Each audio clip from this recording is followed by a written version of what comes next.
I think it's just good. I'm just going to keep it so simple and so natural. So natural that I did my hair. That's how natural this is. I never do my hair. Anyway, hey, welcome. I just wanted to take a few minutes to share with you. I don't know if you've heard, it seems to be kind of the only thing I talk about these days. I've written a book, so I just wanted to take a few minutes to share with you my reasons behind writing Single Me. So, Single Me, learning to love the unwanted path of singleness. This is definitely not a book I thought I would write. It's not a book I planned to be my first one. It's just how things unfolded. It all started about 2 years ago when I was coming back from a trip from America. I had an opportunity to go to Hillsong Conference just the opening night. My friend wasn't well enough to go, so I took her ticket and went along instead. And I was mainly going just for the hopes of staying awake because of jet lag. I'd literally arrived back the day before and I just wanted to kind of keep myself awake long enough. So I had no real expectations, we just kind of going along. Been a while since I'd gone along to a Hillsong event. Very just unexpected. And in the middle of worship, I remember praying that really dangerous prayer of like, God, use me, I'll do whatever you want, I will do it.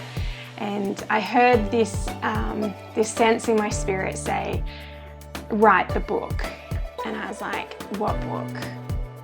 And I felt the Holy Spirit say, you know what book? And I was like, I don't want to write a book on singleness. This is something that I never thought I would be in my 30s. I never wanted to have the life that I have. I'm really grateful for the life that I have. I'm really grateful for the amazing things that I get to do. But being single was not one of those things. I really wrestled for quite some time, but I have also learned over the years that, certainly within the story of Jonah, but within my own life, that if you run from the calling of God, He will find you. And if not you, then someone else will do what He's called you to do. And I suffer from FOMO. I don't want to miss out. So I tend to say yes to God whenever He asks. So I said yes. And I picked up my laptop a few days later and I started to write. I didn't know what I was doing. I just kind of wrote some stuff and then that flowed from there and then more stuff came, and it has been quite the journey to get to this point. But really I've written this book because not just because I feel like it was a call, it was an invitation into what I think God is wanting to do within the single person context in the wider church culture. I certainly don't have all the answers, and I might be single, but I don't call myself an expert on singleness. It's a privilege and an honor to have contributed to the conversation that I feel like God is stimulating within the church culture. But I also wrote something that I would want to read. I wrote a book that is filled with stories and filled with all of the ways that I have gotten it so wrong and stuffed up and made a complete fool of myself and just made some really stupid decisions in my life. That's what lessons and stories are for.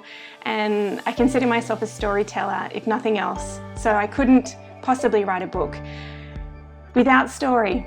So you've got a lot of me in that book, a lot of story, and I hope a lot of insights, a lot of laughter, a lot of connection. Because really what I wanted to do was write something that would encourage single people. I don't want to tell you how to do something. I'm not interested in giving my 5 steps. I'm just trying to share some things that I've learned that might be helpful and beneficial to other single people who didn't anticipate to be single in their 30s or 40s or any age, or single again.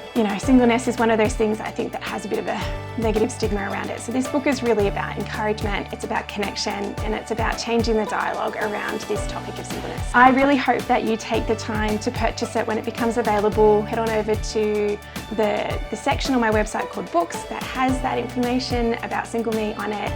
It'll be available in all different platforms and different ways. So if you want to know when the release is coming, please by all means drop me your email address and I will let you know. But thank you for spending this time with me as I shared with you a little bit about why I wrote Single Me.